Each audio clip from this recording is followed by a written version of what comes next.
Imagine this, क्या एक anime का फ्लैग, एक यूएस गवर्नमेंट शटडाउन और पिजन्स के नेविगेशन सिस्टम में कोई कनेक्शन हो सकता है? वियर्ड लगता है ना? बिल्कुल, but welcome to the world of UPSC, जहां एवरीथिंग इज कनेक्टेड। आज हम ऐसे ही 75 सीमिंगली डिस्कनेक्टेड न्यूज स्निपेट्स को जोड़कर एक एब्सोल्यूट मास्टर क्लास तैयार करेंगे। So get ready for a super high energy ride. और हाँ, अगर आप चाहते हैं कि ज्ञान की एक्सप्रेस ट्रेन आपसे कभी मिस ना हो, तो अभी इसी वक्त सब्सक्राइब बटन दबा दो। Let's get started. Absolutely. Today our learning map is incredibly vast. हम यूएस एंड चाइना की जियोपॉलिटिक्स से स्टार्ट करके इंडियन पॉलिटी के लैंडमार्क जजमेंट्स तक जाएंगे. Then we'll dive into science and tech, from volcanic ash to moss spores, और finally economy, from the base effect to the AI bubble. मतलब हर corner को explore करेंगे। Exactly. तो चलो इस ज्ञान के महासागर में एक गहरी छलांग लगाते हैं. Okay, let's unpack this. तो लिस्ट में सबसे पहला है snippet 1, US and climate change, COP30। Broad micro theme, international relations. तो सबसे पहले let's talk about the United states and climate change. Basically America का जो स्टांस है इस टॉपिक पर, वो हमेशा से अ बिट कॉम्प्लिकेटेड रहा है। Exactly. The best real life example is to imagine a group project on saving the planet. Okay, The US is that brilliant but unpredictable member. वो प्रोजेक्ट स्टार्ट तो करता है, पर बीच में छोड़कर चला जाता है, फिर वापस आ जाता है. राइट, मतलब कमिटमेंट लेवल। वेरिएबल है. बिल्कुल। Let's get into the content. Introduction तो सिंपल है. US is the world's largest historical emitter of greenhouse gases. इसका मतलब उनका रोल क्लाइमेट चेंज को फाइट करने में एब्सोल्युटली क्रूशियल है, समझे? Now for the core logic. ये पॉइंट्स याद रखने हैं. Point 1, status. The US is a party to the UNFCCC जो 1992 में बना था. Okay, no problem there. But याद रखना, the Trump administration withdrew from the Paris Agreement of 2015. बाद में Biden administration ने rejoin कर लिया. तो ये पॉलिटिकल फ्लिप फ्लॉप दिखाता है। Exactly. Point 2, emissions. 1990 से 2023 तक US emissions में सिर्फ 4% की गिरावट आई है. For the world's largest economy, that's not very impressive, right? Not at all. And point 3, ये प्रीलिम्स के लिए किलर फैक्ट है. Kyoto protocol. हाँ, ये इंपॉर्टेंट है। यूएस ने इसे साइन तो किया, बट नेवर रैटिफाइड इट. मतलब उन्होंने इसे कभी लीगली बाइंडिंग नहीं बनाया अपने लिए. Classic example of the inconsistent approach. So what's the conclusion here? Key takeaway है a history of inconsistency. Exam के लिए ये पॉइंट्स गोल्डन है। इन्हें मेंस आंसर में इंडिया के consistent leadership role in climate change के कॉन्ट्रास्ट में यूज किया जा सकता है। It makes for a great comparative analysis. Now pause and practice saying this part allowed. US is a party to UNFCCC, but never ratified the Kyoto Protocol and temporarily withdrew from the Paris Agreement. Perfect. Mini recap. In short, US's commitment to global climate action has been inconsistent and politically driven. All right, moving on to our second snippet, a story of a great friendship. Snippet 2, Jigme Singhe Wangchuk. Broad micro theme, India's neighbors. Next up, a very special friend of India, Jigme Singhe Wangchuk, the fourth king of Bhutan. इन्हें father of modern Bhutan भी कहा जाता है। Super important figure. What's fascinating here is his deep connection with India. थोड़ा सोच लो, एक पड़ोसी देश का राजा जो अपनी करेंसी को आपकी करेंसी से पेग कर दे. That's trust. It's like saying our economic fate is linked and we trust you completely. Absolutely. Let's discuss the details. Introduction के लिए बस ये याद रखना है कि K4, as he's known, modernized Bhutan and then voluntarily abdicated in 2006 for democracy. How cool is that? A king giving up his throne for his people's democratic future. Now for the core logic. दो crucial points. Point 1, India ties. In 1974, he pegged the Bhutanese nultrum to the Indian rupee. उसी साल, Bhutan, with India's help, started building the Chukha hydropower project. So, economic and energy partnership hand in hand. And point 2 is massive for India's security. Operation All Clear in 2003. This is very important. King Jigme Singhe Wangchuk personally led the Royal Bhutan Army to flush out ULFA and NDFB militants from Bhutanese soil. ये groups Bhutan को एक safe haven की तरह use कर रहे थे to attack India. This was a huge help. So, the conclusion for your exam. This is a prime example of a successful and symbiotic bilateral relationship. Perfect case study है to use in GS Paper 2 mains answers on India's neighborhood policy. Time to rehearse. Rehearse this. King Jigme Singhe Wangchuk strengthened India-Bhutan ties through economic integration like the Nultrum Rupee Peg and security cooperation via Operation All Clear in 2003. Great. Mini recap. In short, the fourth king of Bhutan was a key architect of the modern, strong India-Bhutan relationship. All right, from a friendly neighbor to a domestic tussle. This one is important. Snippet 3, Tribunals Reforms Act 2021. Broad micro theme, Indian polity. अब चलते हैं polity की तरफ and a classic tug of war between the government and the judiciary over the Tribunals Reforms Act 2021. This is like a movie sequel, but for law. Haha, right. This 2021 Act reenacted many of the same provisions. Classic confrontation. Let's break it down. Introduction. Tribunals are quasi-judicial bodies that handle specific issues. जैसे tax disputes or armed forces matters. और उनकी independence from the executive is key to ensure fair justice. ये याद रखना. Now, the core logic of the conflict. Contention number 1 था tenure. The Supreme Court had ruled that members should have a 5-year tenure for independence. But the new act brought it down to 4 years. Right. Contention number 2 था minimum age. The act set a minimum age of 50 years for appointment. जिस पर supreme court को reservations थे क्योंकि it could exclude younger talented candidates. Exactly. और इस standoff का impact, high vacancies in important tribunals like the NCLT and AFT. This directly affects justice delivery. Cases pile up and people wait for years. So what does this all mean for your prep? This entire episode is a textbook example of the friction between legislative and judicial powers. It highlights the importance of the doctrine of separation of powers, a core topic for GS Paper 2. Okay, let's practice. Practice saying, The Tribunals Reforms Act 2021 became contentious due to its provisions on a 4-year tenure and a minimum age of 50, which were previously struck down by the Supreme Court. perfect. And the mini recap. In short, the Act exemplifies the conflict over the independence and functioning of tribunals in India. Now let's shift our gaze to West Asia. An important election to understand. Snippet 4. Iraqi parliamentary polls. Broad micro theme. International relations. So how does the government in Iraq work? It's a parliamentary system, but with a twist. The legislature, जो लोगों द्वारा चुनी जाती है, then elects the president, और फिर president appoints the prime minister. थोड़ा complicated है ना? What's fascinating here is the geopolitical angle. The real story of any Iraqi election is the struggle for influence between the US on one side and Iran-backed militias on the other. तो एक proxy battleground है, जो democratic means के through खेला जा रहा है. Precisely. Let's get into the code logic. Introduction ये है कि the system is designed to share power among Iraq's different ethnic and religious groups, Sunnis, Shias and Kurds. But in reality, it's a constant negotiation between these factions, often heavily influenced by external powers. Like the US and Iran.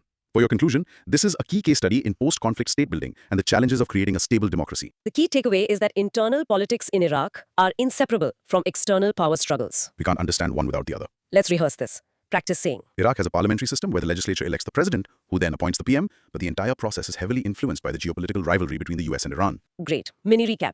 In short, Iraqi elections are a complex interplay of domestic power sharing and foreign geopolitical interests. Back home now, to a very familiar topic during elections. Let's decode this. Snippet 5, Exit Polls Regulations. Broad micro theme. Indian polity. We all see them on TV the moment voting ends, but what are the actual rules governing exit polls? The Election Commission of India का इस पर एक बहुत clear rule है. And that rule comes from Section 126A of the Representation of the People Act, 1951. This is the law you must quote. It imposes a ban on conducting and publishing exit polls until the voting is ended in all phases of an election. Idea simple है. To prevent the results from influencing voters who are yet to vote in later phases. Okay, let's discuss the core issue. Accuracy. People often think a bigger sample size means a more accurate poll. But that's a common misconception. The representativeness of the sample is far more important. Exactly. Imagine you want to know what all of India thinks, but you only survey 10,000 people in Delhi's Khan market. You have a huge sample, but it's not representative of India at all. Precisely. A smaller but more scientifically chosen sample that reflects the country's diversity in terms of caste, religion, geography, and income will be much, much more accurate. So the conclusion for your prep is to understand the legal basis and the statistical principle. There's a great topic for prelims and also for essays on the role of media in elections. Time for practice. Practicing. The HECI bans exit polls under Section 126A of the RPA 1951 until all voting phases are complete, and their accuracy depends more on sample representativeness than just sample size. Mini recap. In short, exit polls are regulated to ensure fair elections, and their reliability is a matter of statistical science, not just numbers. Let's change the mood completely. Can music heal you? Snippet 6. Music therapy. Broad micro theme. Science and technology. Can music actually heal? Science says yes. Music therapy is a real evidence-based practice. So cool, na? What's fascinating is the mechanism. Music activates the limbic system in our brain, which is the center for emotions. It does two amazing things. It reduces the stress hormone cortisol and releases dopamine, the feel-good chemical. So it chemically alters your mood. Let's talk about the content. In a recent medical study, patients who listened to music during surgery needed less anesthesia. Specifically, a drug called propofol and fewer powerful painkillers like fentanyl. That's a tangible medical outcome. And this isn't a new concept. The history goes way back. Right. Our own Vedic traditions had the concept of raga chikitsa, which used specific ragas to treat specific ailments. So modern science is now validating what ancient wisdom knew for centuries. The key takeaway for your exam, especially in GS Paper 3 SNT, is how traditional knowledge systems can be integrated with modern medicine. It's a great example of alternative therapies gaining scientific backing. Okay, time to practice this. Practice saying. Music therapy works by activating the brain's limbic system, reducing cortisol and releasing dopamine, with studies showing it can reduce the need for anesthesia and painkillers in surgery. Mini recap.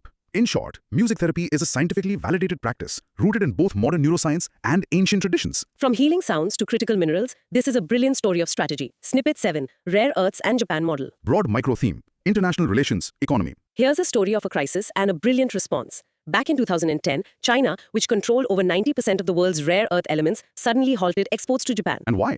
Over a dispute involving a boat collision near the Senkaku Islands. Basically, China weaponized its monopoly. So what did Japan do? Did they panic? No. This is the Japan model. They didn't just complain, they acted decisively. Their response had three strategic parts. Part 1, diversification. They invested heavily in a company called Linus in Australia, creating a non-Chinese supply source. Part 2, stockpiling. Their government body, JOGMEC, built up a huge strategic reserve so they wouldn't be caught off guard again. And part 3, recycling. They developed advanced technologies to recycle rare earths from old electronics like phones and laptops. And the result? Japan slashed its dependence on China for rare earths to less than 60%. Now let's look at India. We still import 65% of our rare earths from China. That's a vulnerability. This makes the Japan model a crucial case study for India's strategic autonomy, a hot topic in GS Paper 2 and 3. The lesson for India is clear. Diversify, stockpile, and innovate. Let's practice this. Rehearsing. Facing a Chinese rare earth export ban in 2010, Japan responded by diversifying supply through investments, stockpiling through a state agency, and developing recycling technology. A model India can learn from. Mini recap. In short, the Japan model offers a strategic playbook for countries to reduce dependency on China for critical minerals like rare earths. Now to the US again, and a peculiar political phenomenon you hear about all the time. Snippet 8. US government shutdown. Broad micro theme. Polity, international relations. You hear this in the news all the time. US government shutdown. But what does it actually mean? Let's break it down. It's all because of a specific law called the Anti-Deficiency Act. In the US, the fiscal year starts on October 1st. If the Congress, their parliament, doesn't pass the appropriation bills, which are basically the budget, by that deadline, Most of the government has to legally stop spending money and shut down. It's a hard stop. and the impact is huge. Federal workers are furloughed, matlab they're sent home without pay. Crucial services like SNAP, which are food stamps for the poor, can have their funding halted. National parks close. It's chaos. Now here's a key point for comparison. Why doesn't this happen in India? Because in our parliamentary system, the budget is a confidence vote. If the government fails to pass the budget in the Lok Sabha, it means it has lost its majority and the government must resign. So, a shutdown is politically impossible. A government without a budget is no government at all. This is a fantastic point for your GS paper 2 for comparing different political systems. The conclusion is that the US system was strict separation of powers can lead to political gridlock and shutdowns, while India's system links the budget directly to the government's survival. Let's practice the core idea. Practice saying, A US government shutdown happens when Congress fails to pass appropriation bills due to the Anti-Deficiency Act, a situation that doesn't occur in India because failure to pass the budget means the government falls. mini recap. In short, US government shutdowns are a product of its presidential system's potential for gridlock, unlike India's parliamentary system. Let's move to a completely different field. A quick sports fact for you, snippet 9. Vijay Hazare, Broad micro theme. Art and Culture History. A quick one from the world of cricket, but very important for prelims, Vijay Hazare. He holds a very special record. He was the first Indian cricketer to score a century in both innings of a single test match. That's 100 runs in the first innings and 100 runs again in the second innings. And he did this against a formidable Australian team, the one led by Don Bradman, in Adelaide, way back in 1947-48. Just imagine the context. It's just after independence, India's a new nation, and he achieves this incredible feat. His career spanned from 1934 to 1967, and he played 30 tests for India. This is a classic prelim-style fact. They love asking about firsts in Indian sports history. The key takeaway is just to remember the name and the specific achievement. It's a piece of India's sporting heritage. Let's rehearse it. Practice saying, Vijay Hazare was the first Indian to score a century in both innings of a test match, achieving this in Australia in 1947-48. mini recap. In short, Vijay Hazare holds a landmark record in the history of Indian cricket. From the cricket field to the world of modern art. You've definitely seen this one. Snippet 10. Anish Kapoor's Cloud Gate. Broad micro theme, art and culture. If you've ever seen a picture of Chicago, you've probably seen this sculpture. It's that giant reflective bean-shaped thing in Millennium Park. Its official name is Cloud Gate, but everyone just calls it the Bean. Right, and the artist behind this iconic piece of public art is Sir Anish Kapoor. What's fascinating is his connection to India. He is an Indian-born British sculptor. He has also been knighted by the British Crown for his massive contributions to the world of art. So for your exam, especially prelims, you have the artist, the artwork, and the location. Anish Kapoor, Cloud Gate, Chicago. It's a great example of the global influence of the Indian diaspora in the field of arts. The key is to connect the dots. The name might sound Indian. The artist is of Indian origin. He is a British citizen, and his most famous work is in the US. That's globalization of art in a nutshell. Practice saying this. The iconic Cloud Gate sculpture, popularly known as the Bean in Chicago, was created by the Indian-born British sculptor Sir Anish Kapoor. Mini recap. In short, Anish Kapoor's Cloud Gate is a globally recognized artwork by a prominent artist of the Indian diaspora. Now for a very serious and often misunderstood conflict. Let's get the facts straight. Snippet 11. Nigeria and Christian genocide. Broad micro theme, international relations. You might see headlines on social media claiming a Christian genocide is happening in Nigeria. But the reality on the ground is far more complex. This is a classic case where a resource conflict is given a religious color. The core of the conflict is about land and water. It's between herders who are predominantly from the Fulani ethnic group and are mostly Muslim, and farmers who are from various ethnic groups and are predominantly Christian. And what's making this worse? Climate change. Desertification in the Sahel region is pushing the herders and their cattle further south into farmlands. Leading to violent clashes over scarce resources. To make matters even worse, you have actual terror groups like Boko Haram and ISWAP operating in the region. And here's the crucial point. They target both Muslims and Christians. They attack anyone who opposes their extremist ideology. So painting this as a purely Christian-Muslim conflict is inaccurate and actually plays into the terrorist narrative. For your GS Paper 1 and GS Paper 2, this is a perfect example of how resource scarcity, climate change, and terrorism intersect. The key takeaway is to look beyond simplistic religious narratives and understand the underlying socio-economic and environmental drivers of conflict. Let's practice getting the nuance right. Practicing. The conflict in Nigeria is often mislabeled as religious. It is fundamentally a resource-based conflict between herders and farmers, exacerbated by climate change and terrorist groups that target all communities. Mini recap. In short, the Nigerian conflict is a complex issue driven by resources and climate change, not just religion. Back to the US economy. Let's talk big numbers. Snippet 12. US budget deficit. Broad micro theme. Economy. Let's talk numbers. The US budget deficit for fiscal year 2025 is a staggering $1.8 trillion. To put that in perspective, that's 6.3% of their entire GDP. That's a huge shortfall. Now a key question. Where does the US government get its money from? Many people think it's from tariffs or corporate taxes. But the largest single source of revenue is the individual income tax paid by citizens. Tariffs, despite all the political noise, are just a small fraction of the total revenue. And where does all the money go? The top two expenditures are Social Security, which is their pension and disability program, And interest payments on their massive national debt. These two are huge mandatory costs. For your GS Paper 3, this provides a great contrast with the Indian budget. You can compare the sources of revenue and heads of expenditure. The key takeaway is that for the US, entitlement programs and debt servicing are the biggest fiscal challenges driving their massive deficit. Rehearse these facts. Practice saying. Broad micro theme, science and technology, security. What is ricin? It's a highly potent toxin derived from a very, very common source. Castor beans from the plant Ricinus communis. Yes, the same plant that gives us castor oil. But the toxin is deadly. What's fascinating is its mechanism of action. It attacks the ribosomes in our cells. Ribosomes are the tiny factories that make proteins. And ricin inactivates them, essentially stopping all protein synthesis. The cell dies. And it's lethal in milligram doses. समझे? एक छोटा सा amount can be fatal. Because of its potency and accessibility, it's classified as a Schedule 1 chemical weapon under the Chemical Weapons Convention, CWC. And here's the really scary part. There is no antidote. For your exam, this is important for topics related to bioterrorism and chemical weapons in GS Paper 3. You need to know the source, the mechanism, and its legal status. Let's practice the key terms. Practicing. Ricin is a lethal toxin from castor beans that works by inactivating ribosomes, stopping protein synthesis, and is classified as a Schedule 1 chemical weapon with no antidote. Mini recap. In short, ricin is an easily accessible and highly dangerous toxin, posing a significant bioterrorism threat. From a tiny toxin to a massive solar event, this is beautiful but also dangerous. Snippet 14. Solar storms and auroras. Broad micro theme. Science and technology, geography. We all love seeing pictures of the northern lights or auroras. But what causes them? The answer is solar storms. These storms involve something called coronal mass ejections, or CMEs. Imagine the sun burping out a massive burst of plasma and magnetic field. When this supercharged cloud of particles hits the Earth's magnetic field, it excites the atoms of oxygen and nitrogen in our upper atmosphere, making them glow. That's the aurora. The sun has an 11-year activity cycle. And right now we are at what's called the solar maximum, which means more sunspots, more CMEs, and more intense auroras. But there's a dark side. A massive solar storm could be catastrophic for our modern civilization. Scientists always refer to the Carrington event of 1859. It was a huge storm that was so powerful, it fried telegraph lines. If an event of that magnitude happened today, it could potentially wipe out our power grids, GPS systems, and satellite communications for months. This is a classic topic for GS Paper 3, under disaster management and space technology. The key takeaway is that while solar storms create beautiful auroras, they also pose a significant existential risk to our modern, technology-dependent civilization. Let's practice the key concepts. Practicing. Solar storms caused by coronal mass ejections create auroras but pose a risk to grids and satellites, with the 1859 Carrington event serving as a historical warning. Mini recap. In short, solar storms are a double-edged sword.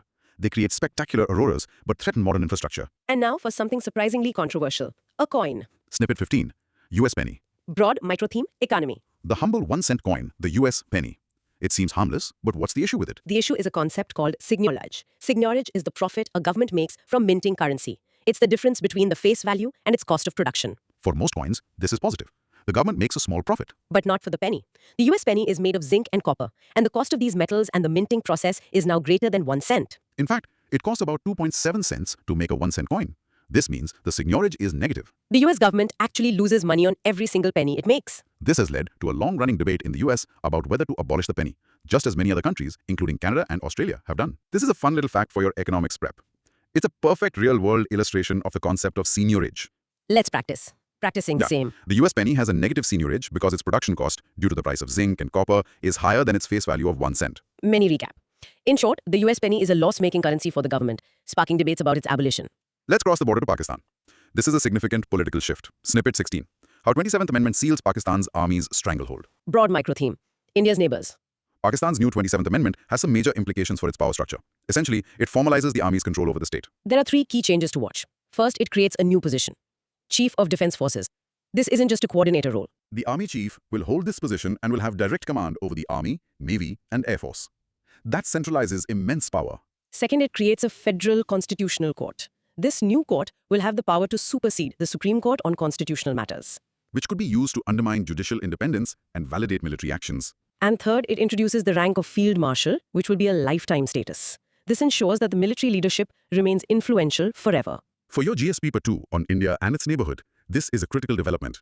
It signifies a move away from democracy. The conclusion is that the deep state is no longer deep, it's right on the surface. Let's rehearse the key changes. Practicing. For Chief of Defense Forces, a new federal constitutional court that can supersede the Supreme Court and a lifetime Field Marshal rank. Mini recap. In short, the 27th Amendment in Pakistan legally cements the military's dominance over the country's political and judicial structures. Now let's head to Europe, to its economic powerhouse. Snippet 17. What ails the German economy? Broad micro-theme. Economy. Germany is often called the engine of Europe. It's the world's 3rd largest economy, with a massive GDP of around $5 trillion. But lately, that engine has been sputtering. The German economy is stagnating, with growth at a mere 0.2%. there's an official advisory body called the German Council of Economic Experts. Established way back in 1963. And even they are ringing alarm bells about the situation. The reasons are complex. It's a triple whammy. First, high energy costs after they cut off cheap Russian gas. Second, their economy is heavily dependent on exports, especially to a slowing Chinese economy. And third, they have been slow in digital transformation. For your world economy prep in GS Paper 3, what happens in Germany matters. A slowing German economy can drag down the entire Eurozone and affect global demand. The key takeaway is that even economic powerhouses, like Germany, are facing significant structural challenges. Let's practice the key facts. Practice saying. Germany, the world's third largest economy, is facing stagnation with 0.2% growth, a concern highlighted by its official German Council of Economic Experts. Mini recap.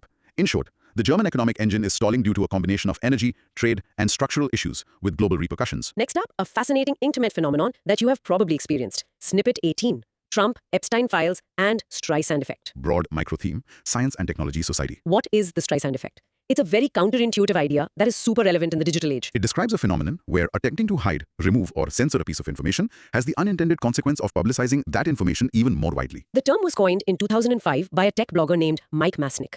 It refers to an incident involving the singer Barbara Streisand. She filed a lawsuit to suppress aerial photographs of her Malibu coastal home to protect her privacy. But what happened?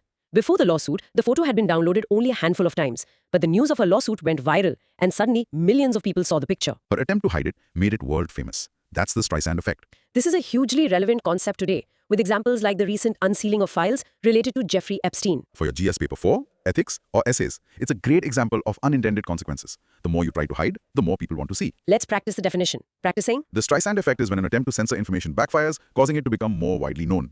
Named after Barbara Streisand's 2005 lawsuit over photos of her home. Mini recap.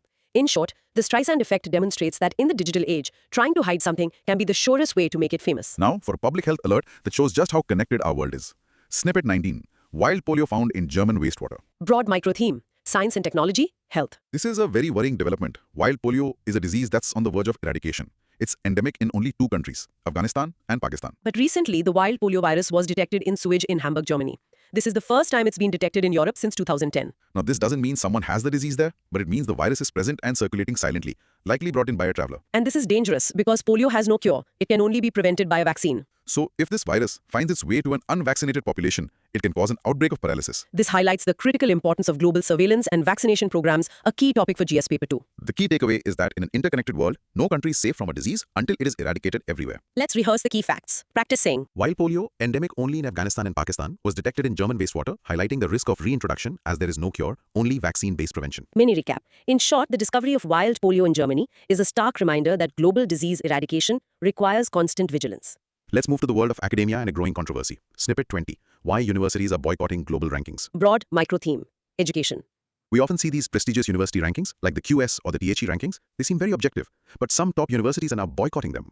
Why? For example, the famous Sorbonne University in France recently withdrew from the THE rankings. And this is not an isolated case. Back in 2020, the older established IITs in India also boycotted the THE rankings for a while over similar concerns. So what's the issue? The universities criticize these rankings as black boxes. Yeah. They argue that the methodology is not transparent. Also, there's a heavy reliance on a single database for research citations, called Scopus, which is owned by a private for-profit company, Elsevier. This creates a potential conflict of interest and a very narrow view of what counts as quality research. For a GS Paper 2 education, this is a critical debate about the corporatization of education. The takeaway is that while rankings can be a useful tool, there's a growing movement to question their opaque methodologies. Let's practice the co-criticism. Practice saying. Universities are boycotting global rankings like THE and QS, calling them black boxes due to non-transparent methodologies and over-reliance on the single privately owned Scopus database for citations. Mini recap. In short, there's a growing backlash against global university rankings over concerns about their transparency and validity. Staying with health but focusing on a massive challenge for India. Snippet 21. The hurdles in India's fight to eliminate TB. Broad micro theme, health. Let's start with the data, which is stark. India has the highest global burden of tuberculosis, with over 27 lakh cases annually. But India has set an ambitious target. The global goal for TB elimination is 2030, but India aims to achieve it by 2025. And elimination has a very specific definition. It means getting the number of new cases down to less than 1 per million population. The good news is that we have new tools. There's a new treatment regimen called BPAL, which is a game changer for drug-resistant TB. It cuts the long and difficult treatment duration from around 18-24 months down to just 6 months. However, the hurdles remain, reaching every patient, ensuring they complete their treatment, and tackling social determinants like poverty and malnutrition. For GS Paper 2 Health, the takeaway is that while India has an ambitious goal and new tools, success will depend on strengthening the entire public health system. Let's practice the key points. Practicing. India, with the world's highest TB burden, aims for elimination by 2025, defined as less than 1 case per million, using new treatments like the 6-month BPAL regimen for drug-resistant TB. Mini recap.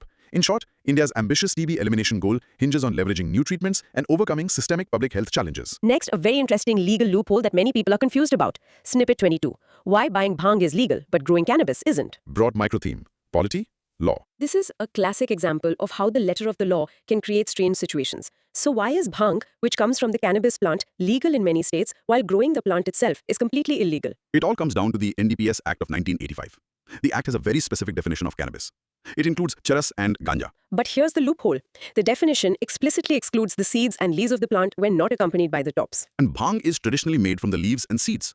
Since leaves and seeds are not defined as illegal cannabis under the central NDPS Act, their regulation is left to the individual state governments. And many states have rules that permit and regulate the sale of bhang. However, Section 8 of the same NDPS Act bans the cultivation of any cannabis plant. The Kerala High Court has even ruled that just growing the plant is illegal. So you can use the leaves, but you can't grow the plant they come from. Weird, no? This is a great example for your polity prep on how legal definitions and the division of power can lead to policy paradoxes. Let's practice navigating this legal maze. Practicing. Under the NDPS Act, cannabis is defined as charas and ganja, but excludes leaves, making bhang state-regulated. However, cultivating the entire plant is banned by the same act. Mini recap? In short, a legal loophole in the definition of cannabis under the NDPS Act makes bhang legal to consume, but the plant illegal to grow. Moving to Latin America, where the youth are rising up. Snippet 23. What led to the Gen Z protests in Mexico? Broad micro-theme. International relations. There have been widespread protests in Mexico, largely led by young people, who are being called Generation Z Mexico. What was the trigger? Called Uruapan. He was known for taking a very strong public stance against the powerful drug cartels that terrorized the country. His murder was seen as a direct attack on democracy and the rule of law. This led to an outpouring of anger from young people who are tired of the constant cartel violence. The Generation Z Mexico group has been at the forefront, demanding strong government action. For your world affairs prep, this is a significant development. It shows a new generation of activists rising up against organized crime. The key takeaway is that the trigger was not just another killing, but the assassination of a political figure who dared to stand up to the cartels. Rehearse the cause and effect. Practice saying. The Gen Z protests in Mexico were triggered by the killing of Urupan Mayor Carlos Rodriguez, who had a strong anti-cartel stance, mobilizing youth against the pervasive cartel violence. Mini recap. In short, the assassination of an anti-cartel mayor sparked a youth-led protest movement against organized crime in Mexico. Let's talk climate change again, but from a very important and often ignored perspective. Snippet 24. Behind indigenous people's demands at COP. Broad micro-theme. Environment. The upcoming COP30 climate summit is scheduled to be held in Belém, Brazil, which is right at the edge of the Amazon rainforest. This location itself is giving a powerful voice to the indigenous people of the region. One prominent group is the Munduruku people. They are actively protesting against large-scale development projects in the Amazon, like oil drilling and new highways. The context here is critical. Scientists have warned that the Amazon rainforest is nearing a tipping point. Due to massive deforestation, there's a real risk it could transform from a rainforest into a dry savanna. This would be a climate catastrophe for the entire planet, releasing billions of tons of carbon. For GS Paper 3, Environment, this is a crucial perspective. The indigenous people are not just fighting for their own rights, they're on the front lines of protecting a vital global ecosystem. Their demand at COP is simple. Protect the Amazon, protect their homes, and in doing so, protect the world's climate. They are the guardians of the forest. Let's practice summarizing their stand. Practicing. At COP30 in Brazil, indigenous groups like the Munduruku are protesting Amazon projects, arguing that protecting their lands is essential to prevent the Amazon rainforest from reaching a tipping point and turning into a savanna. Mini recap. In short, indigenous communities are positioning themselves as key guardians of the Amazon at the COP30 summit, linking their survival to global climate stability. Back to wildlife in India, and a familiar face. Snippet 25. Why rhesus monkeys need legal protection. Broad micro-theme. Environment. There's been a recent change in the legal status of the rhesus macaque, the common monkey we see all over North India. It has been reinstated to Schedule 2 of the Wildlife Protection Act of 1972. It had been removed from the schedule in 2022, which diluted its protection, but now it's back. Now it's important to distinguish between the two common monkey species in India. The rhesus macaque is found in North India. The bonnet macaque with a little cap-like patch of hair is in South India. And the bonnet macaque situation is dire. Its population has declined by a shocking 82%, and it's now listed as vulnerable by the IUCN. But why protect these monkeys, especially when they often cause human-animal conflict? Because they play a key ecological role in forest regeneration. By eating fruits and then moving around, they disperse seeds over large areas, helping the forest to grow. They are nature's gardeners. For your environment prep, this highlights the complexity of conservation. An animal can be seen as a pest in urban areas, but be vital for the ecosystem. The key is to manage the conflict through scientific methods, not eliminate the species. Let's practice the key distinctions. Practice saying, the rhesus macaque, found in North India, has been returned to Schedule 2 of the WPA, while the bonnet macaque, found in South India, is IUCN vulnerable, and both are crucial for seed dispersal in forests. Mini recap. In short, rhesus monkeys have regained legal protection due to their vital ecological role, despite the ongoing human-monkey conflict. Let's look at a lesson India can learn from its neighbor on a critical issue. Snippet 26. How China dealt with air pollution, lessons for India. Broad micro-theme. Environment. We all know about the severe air pollution in Indian cities. China faced a similar crisis a decade ago, but they managed a remarkable turnaround. How? This is the China model for pollution control. They launched a massive action plan in 2013, but the key was ruthless implementation. They introduced a cadre evaluation system. This meant that the promotions of government officials and mayors were directly linked to their performance on green targets. If your city's air didn't get cleaner, you didn't get promoted. That creates powerful incentives. They also made a massive push for electric vehicles. The city of Shenzhen electrified 100% of its massive bus fleet, over 16,000 buses, way back in 2017. Now there's an important contrast with India. A big source of our pollution is household biomass burning for cooking. This was not as big a problem in urban China. So we can't just copy-paste their solutions. We need to adapt them to our specific challenges, like what the Ujjwala scheme aims to do. For GS Paper 3, this is a great comparative case study. The key lesson from China is the importance of political will and creating strong administrative incentives. Let's practice summarizing the model. Practicing. China's model for tackling air pollution involved a cadre evaluation system, linking promotions of officials to green targets and a massive EV push, like Shenzhen's all-electric bus fleet. Mini recap. In short, China's success in fighting air pollution offers lessons for India on the power of political accountability and targeted action. Next, a US legal doctrine with big implications for presidential power. Snippet 27. Trump tariffs. Major questions conundrum. Broad micro theme, polity, international relations. During his presidency, Donald Trump used tariffs extensively. But how could a president unilaterally impose tariffs that have such a huge economic impact? He used a law called the International Emergency Economic Powers Act, or IEEPA, from 1977. This law gives the president very broad powers during a national emergency. But this has run into a legal challenge based on something called the Major Questions Doctrine. This is a rule developed by the US Supreme Court. It says that on issues of vast economic and political significance, government agencies need clear and explicit authorization from Congress. They can't just use a vague, old law. So the conundrum is this. Does the EPA give the president the explicit authority to wage a trade war, or is this a major question that requires a specific new law? This legal battle would determine the limits of presidential power in economic policy. This is a deep cut for your GS Paper 2 on checks and balances. Let's practice the doctrine. Practicing. The Major Questions Doctrine of the US Supreme Court requires explicit Congress approval for decisions of vast economic significance, posing a legal challenge to the president's use of the IEPA to impose tariffs. Mini recap. In short, the Major Questions Doctrine is a judicial check on the US president's power to make sweeping economic policy changes without clear congressional consent. Let's look up to the sky for our next snippet, a new eye on our oceans. Snippet 28, Sentinel-6B, new satellite to observe ocean. Broad micro theme, science and technology. We have a new eye in the sky watching our oceans. It's a satellite called Sentinel-6B. This is a joint mission by NASA, the European Space Agency, ESA, and NOAA. Its primary job is to track global sea levels with incredible precision. The technology is amazing. From its orbit, it can measure the sea level down to within an inch. It does this by bouncing radar signals off the ocean surface. It's in a low Earth orbit, or LEO, and it's moving incredibly fast, about 7.2 kilometers per second. It completes one revolution in just 112 minutes. The data from the satellite is crucial for monitoring climate change, understanding ocean currents, and improving weather forecasts. For your S&T prep, remember the name, Sentinel-6B, the purpose, high-precision sea level monitoring, and the agencies involved, NASA, ESO, NOAA. Let's rehearse the details. Practice saying radar altimetry to measure global sea levels to within an inch, crucial for climate change monitoring. Mini recap. In short, Sentinel-6B is a high-precision satellite providing critical data on sea level rise through international cooperation. A dramatic turn of events in our neighborhood. This is straight out of a political thriller. Snippet 29, ICT Tribunal which has convicted Hasina. Broad micro theme, India's neighbors. This is a story with a huge dose of irony. In Bangladesh, there is a tribunal called the International Crimes Tribunal, or ICT. It's important to note that despite its name, it's a domestic body, not an international one like the ICC. It was established in 2009 by the government of Sheikh Hasina. Its original purpose was to prosecute those who committed war crimes during the 1971 Bangladesh Liberation War. But in a shocking turn of events, this very same tribunal, the ICT, has now convicted Sheikh Hasina herself. She has been convicted for crimes against humanity in relation to the violent crackdown on protests that happened in 2024, just before her government fell. So the creator of the tribunal has been convicted by her own creation. This is a major political development in Bangladesh with significant implications for the entire region. Let's practice the irony. Practice saying.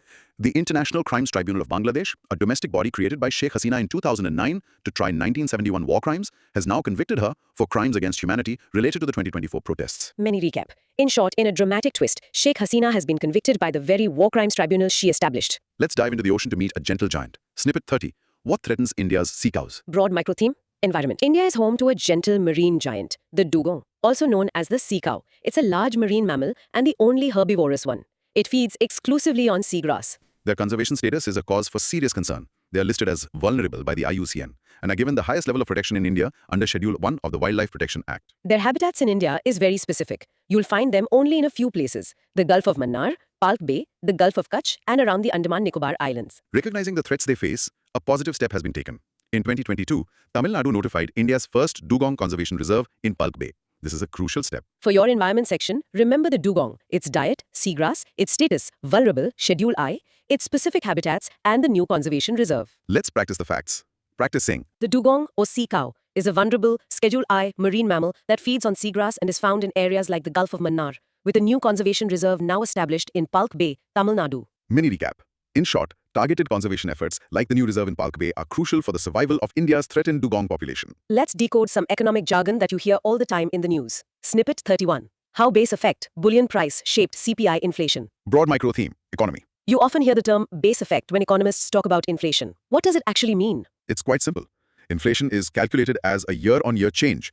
So the inflation rate for this November depends on the price level in last November. If prices were unusually high last November, a high base, then even a moderate price increase this year will look like a small inflation number. That's the base effect. A high base makes current inflation look lower, and a low base makes it look higher. It's a statistical illusion. Now let's look at the Consumer Price Index, or CPI. The weight of food and beverages in this basket is huge, around 39%. But here's an interesting trend. The weight of gold and silver in the CPI basket is just 1.19%. However, recently, high international prices of gold and silver have been pushing up the headline inflation number. This is a great insight for your GS Paper 3. It shows that you need to look inside the headline inflation number to understand the different factors at play. Let's practice the definition. Practice saying. The base effect in inflation is when an unusually high or low price level in the previous year's corresponding month leads to a distorted, lower or higher calculated inflation rate in the current month. Mini recap. In short, understanding the base effect and the contribution of different components like food and bullion is key to correctly interpreting CPI inflation data. Next, a topic with explosive potential, literally, snippet 32. SOP for transporting, storing explosives. Broad micro theme, security. How are commercial explosives, the kind used in mining and construction, regulated in India? The main regulatory body you need to remember is PISO, which stands for the Petroleum and Explosive Safety Organization. They lay down the standard operating procedures. And the rules are very specific. For example, sodium is highly reactive and can ignite spontaneously in air, so it needs to be stored under oil. Often have aluminum or wood lining on the inside to conduct any static charge safely to the ground. For your internal security prep in GS Paper 3, understanding the regulation of explosives is important, as these can sometimes be diverted for illegal activities. Let's rehearse a safety fact. Practice saying. Explosive safety regulations by PISO are highly specific. For instance, sodium is stored in oil to prevent reaction with air, while phosphorus is stored in water. Mini recap. In short, India has a detailed regulatory framework under PISO to ensure the safe handling and transport of commercial explosives. Now for the word of the year. This one really captures our modern times. Snippet 33. Parasocial. Cambridge word of the year. Broad micro theme, society, technology. The Cambridge Dictionary's word of the year for 2025 is parasocial. What on earth does that mean? A parasocial relationship is a one-sided relationship where one person extends emotional energy, interest, and time, and the other party is completely unaware of their existence. The classic example is the relationship between a fan and a celebrity. The fan feels they know the celebrity, but the celebrity has no idea the fan even exists. The term isn't new. It was actually coined way back in 1956 by two sociologists, Houghton and Wohl, to describe how mass media were creating intimacy at a distance. So why is it the word of the year now? Because of the explosion of social media influencers, YouTubers, and more recently, AI companions and chatbots. These technologies are creating even more intense parasocial relationships, and the lines between real and one-sided connections are getting blurrier. This is a fascinating concept for your essay paper or GS paper 1 to discuss the impact of technology on human relationships. Let's practice the definition. Practice saying. A parasocial relationship is a one-sided psychological bond, like between a fan and a celebrity, a term now highly relevant due to social media influencers and AI companions. Mini recap. In short, parasocial becoming the word of the year reflects the growing prevalence of one-sided relationships in our technologically mediated world. From a social phenomena to a mysterious creature from the deep ocean. Snippet 34. The rare ginkgo tooth beaked whales. Broad micro theme. Environment. This is a super cool discovery for marine biologists. Scientists have spotted the ginkgo tooth beaked whale alive in the wild for the very first time. The species is known scientifically as Mesoplodon ginkgodens. They are incredibly elusive creatures. Why? Because they are deep diving whales, spending most of their lives thousands of feet below the surface. This first ever live sighting happened off the coast of Baja California in Mexico. Before this, almost all our knowledge of the species came from stranded carcasses. A unique feature of this whale is that even the adult males have no external teeth. In most beaked whale species, males have large tusks they use for fighting. The lack of scars on male ginkgo-toothed whales suggests they are not aggressive with each other, which is very unusual. This is a great little nugget for your prelims prep on environment and biodiversity. A newly cited rare species is always a potential question. Let's rehearse the name and a key feature. Practice saying. The ginkgo-toothed beaked whale, Mesoplodon ginkgodens, has been spotted alive for the first time, and it's unique, as males lack the external teeth and aggression scars common in other beaked whales. Mini recap. In short, the first ever live sighting of the elusive ginkgo-toothed beaked whale offers new insights into this mysterious deep-sea species. Now let's look at the formation of 3 Indian states, all born in November 2000. First up, Snippet 35, Jharkhand. Adivasi Homeland Fight 1. Broad micro theme, polity history. Jharkhand was formed on November 15, 2000, carved out of the southern part of Bihar. This day is very significant as it's also the birth anniversary of the legendary tribal freedom fighter Birsa Munda. The demand for a separate state for the Adivasi people of the Chota Nagpur Plateau region is very old. The hockey legend Jaipal Singh Munda formed the Jharkhand Party way back in 1949 to advocate for it. Later, the Jharkhand Mukti Morcha, JMM, was formed in 1972 by leaders like Shibu Soren, who spearheaded the movement in its final phases. Why was this region so important? Because it holds approximately 40% of India's entire mineral wealth. Coal, iron ore, mica, you name it. Despite this immense resource wealth, the people of the region remained poor. This fueled the demand for a separate state so they could control their own resources. For your modern history and post-independence consolidation prep, the Jharkhand movement is a key case study of a state formed on the basis of a distinct ethnic identity and the politics of resource control. Let's practice the key names. Practice saying. The movement for Jharkhand, which holds 40% of India's minerals, was initiated by the Jharkhand Party formed by Jaipal Singh Munda in 1949 and later intensified by the JMN. Mini recap.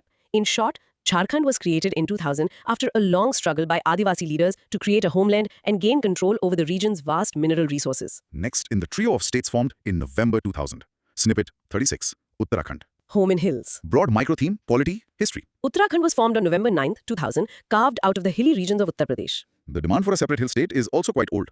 Interestingly, Jawaharlal Nehru himself had backed the demand for an autonomous hill region as far back as 1938. But the movement really gained momentum in the 1990s. The immediate triggers were two things. First, the Rampur Tiraha firing incident in 1994, where police fired on unarmed activists. Second, there were disputes over reservation policies. The people of the hills felt that the reservation policy designed for the plains of UP was being unfairly applied to them. After its formation, this state has shown some positive development indicators. It has a better sex ratio and higher literacy rate than UP.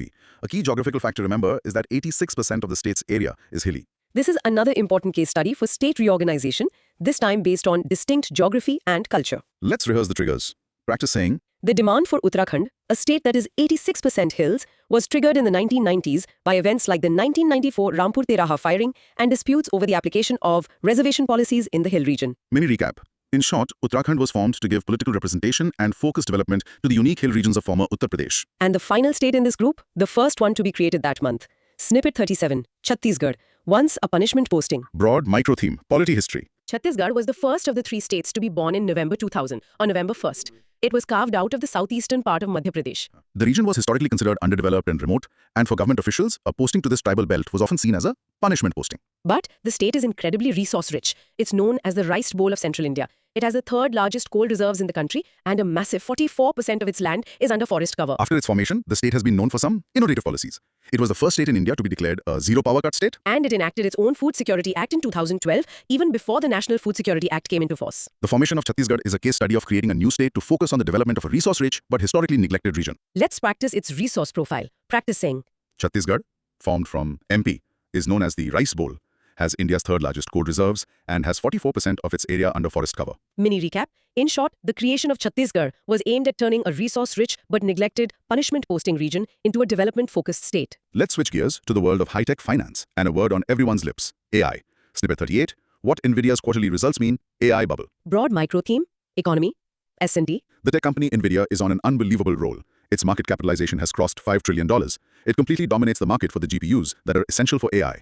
But do these stunning results signal that we are in a dangerous AI bubble? First, what is an economic bubble? It's a situation where the price of an asset exceeds its fundamental value by a large margin. People are buying because they expect the price to keep going up, a phenomenon often called greater fool theory. There's a concept called the Minsky moment, named after the economist Hyman Minsky.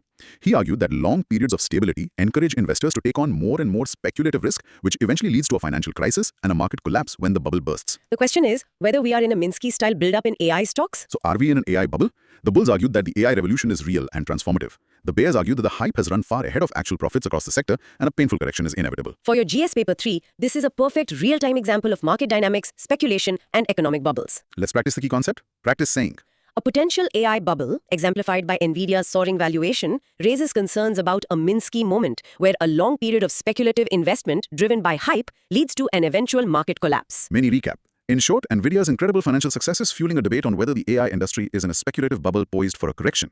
Back to Indian polity and a crucial Supreme Court judgment that strengthens our federal structure. Snippet 39.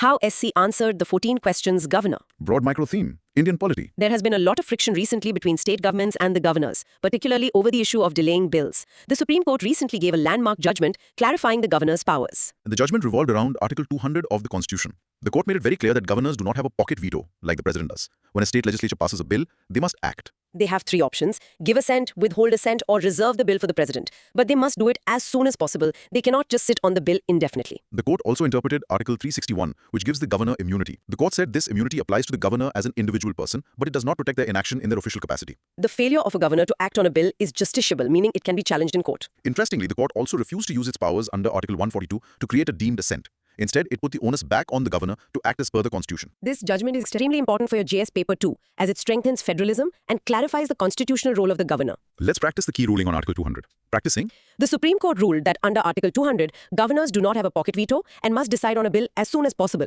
and their inaction on a bill is justiciable and can be challenged in court. Mini recap. In short, the Supreme Court's judgment has curtailed the governor's discretionary power to delay bills, reinforcing constitutional propriety. From the courtrooms to the football fields of the world, Snippet 40, Curaçao, and other small countries' FIFA fairy tale. Broad micro theme. Current events. The 2026 FIFA World Cup is going to be the biggest ever. It's being expanded from 32 teams to 48 teams and is being co-hosted by the USA, Mexico, and Canada. This expansion is creating exciting opportunities for smaller nations to qualify for the World Cup for the first time.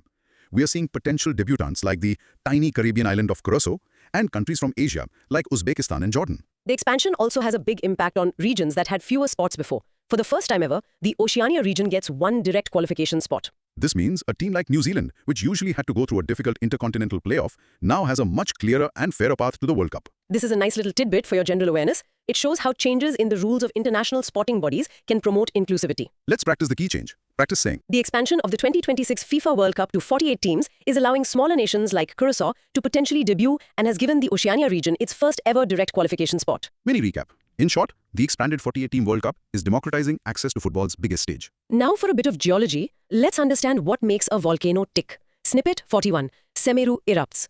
What causes volcanic eruptions? Broad micro theme.